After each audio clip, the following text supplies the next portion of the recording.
किसी ने बड़े ही कमाल की बात कही है, कुछ रिश्तों का बोझ है, कुछ संस्कारों का असर। एक अकेली बहू पर ससुराल के सारे ताने बेअसर हैं। जी हाँ दोस्तों, मैं लेकर आया हूँ सास और बहू की एक जबरदस्त हार्ट टचिंग स्टोरी, जिसको सुनकर आपकी आंखें नम हो जाएंगी। तो ध्यानपूर्वक सुनिएगा। माँ जी, आप इस तरह गिड़गिड़ाती हुई बिल्कुल अच्छी नहीं लगती। मुझे तो मेरी पहली वाली कड़क और तुनक मिजाज सासू माँ चाहिए। नहीं बहू, मैंने तुम पर कितने जुल्म किए हैं, किंतु फिर भी तुमने मेरी सेवा का ठेका क्यों लिया? मरने देती मुझे, या मुझे मेरे कर्मों की सजा भुगतने देती? अरे जिनके लिए मैंने इतना अच्छा सोचा किया, उन दोनों बेटे बहू ने मुझे 1 महीने भी अपने घर में रखने की जरूरत महसूस नहीं की। आज बिमला देवी को अपने किए पर बहुत शर्म आ रही थी और पछतावा भी हो रहा था। बिमला देवी का भरा पूरा परिवार, जिसमें 3 बेटे, 3 बहुएं और 1 बेटी जिसकी शादी हो गई थी, थे। उनके पति का देहांत करीब 10 वर्ष पूर्व हो गया था।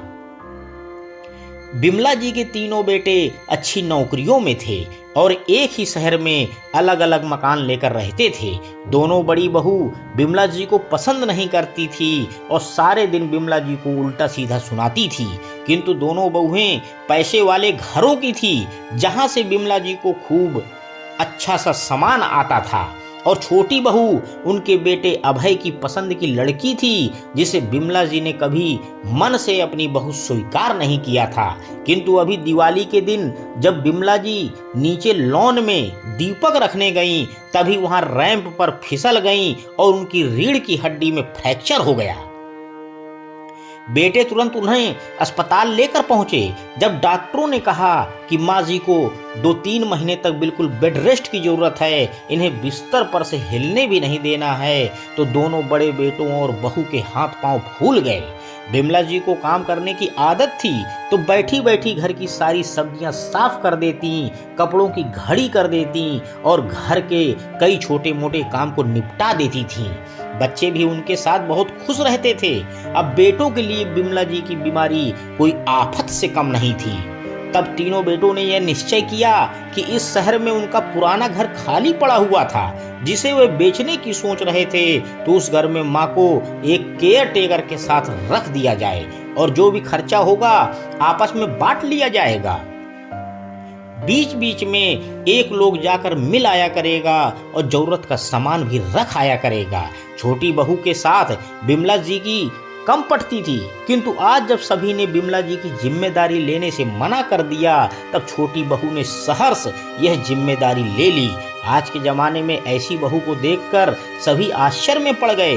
दोनों बड़ी बहुओं ने छोटी बहू आभा को खूब समझाया, तुम क्यों इस पचड़े में पड़ रही हो, क्यों अपनी जिंदगी नरक बना रही हो। किंतु बिन माँ की बच्ची आभा अपना फर्ज निभाना चाहती थी और वह बिमला जी को अपने साथ अपने घर ले आई। आभा ने कभी अपनी सास की तीमारदारी करने में कोई कसर नहीं छोड़ी, बल्कि वह उनके सभी कामों को पूरी प्रेम और श्रद्धा से करती थी। कभी उनकी गंदगी साफ करने में उसे घिन महसूस नहीं हुई। उसने घर के कामों के लिए काम वाली रख ली और अपनी सास का सारा काम स्वयं करती। उसका मानना था सास तो साक्षात दूसरी माँ है, उसके बच्चे भी उसी के जैसे संस्कारी थे। वह अपनी दादी को हर समय खुश रखने की कोशिश करते। आभा ने आते ही अपनी सास की बालों की कटिंग कर दी, ताकि उनके बालों में जुएं न पड़ें और ना ही उन्हें बार बार धोने में दिक्कत हो। पहले तो सास खूब चिल्लाई कि तूने यहाँ लाकर मेरे सुंदर बालों का सत्यानाश कर दिया, क्या तू इस तरह मेरी सेवा करेगी? किंतु बाद में आभा की इतनी अच्छी सेवा देखकर बिमला देवी पश्चाताप की अग्नि में झुलसने लगी। उन्हें याद आने लगा 8 साल पहले जब आभा घर में बहू बनकर आई थी, वह उसे कितना जलील करती थी। कभी उसके मायके से अत्यधिक सामान न आने की वजह से, कभी उसके रहन सहन के वजह से, कभी कभी तो उसके माँ बाप न होने की वजह से। आभा के हर काम में कमियां निकालना, बात बात पर ताने देना और बड़ी बहू से उनकी तुलना करना उनके प्रिय शौक में शामिल था। किंतु आभा ने कभी भी उन्हें पलटकर जवाब नहीं दिया, जबकि दोनों बहुएं बिमला जी की छोटी छोटी बात पर उल्टा सुना देती थी। बिमला जी के साथ कोई भी नहीं रहना चाहता था, इसलिए धीरे धीरे करके तीनों बेटे अलग अलग घर लेकर रहने लगे और 4-4 महीने के हिसाब से उन्होंने अपनी माँ का बंटवारा कर लिया। जब तक माँ सही थी, कामों में सहयोग देती थी, तब वह बोझ नहीं लगी, किंतु आज सभी को वह बोझ लगने लग गई। ऐसे समय में उनकी सबसे बुरी बहू ही उनके काम आई। आभा की दोनों जेठानियां कभी कभी अपनी सास से मिलने आती तो आभा को सुनाती, तुमने माँ जी को कैसा कमजोर सा कर दिया है, तुमने माँ जी के बाल क्यों काट दिए हैं, माँ जी को खाने में यह बनाकर दिया करो, पौष्टिक भोजन दिया करो। अनेक प्रकार की बातें किया करती थीं। ऐसे ही काफी समय बीत जाने पर जब दोनों बहुएं बेटे फिर से आए और यही सब बातें दोहराने लगे, तब बिमला जी ने अपनी दोनों बहुओं को फटकार लगाते हुए कहा, बैठे बैठे जुबान चलाना बहुत आसान होता है। जब मैं तुम दोनों के पास रहती थी, क्या तुमने मेरी सेवा की? अरे कम से कम अब जब मैं बिस्तर पर पड़ी हूँ, तुम दोनों में से किसी के मुंह से भी निकला कि कुछ दिनों के लिए माँ जी को हम अपने साथ ले जाएं? नहीं, तुम तो चाहती हो कि बुढ़िया मर जाए तो तुम्हारा भी फंद कटे।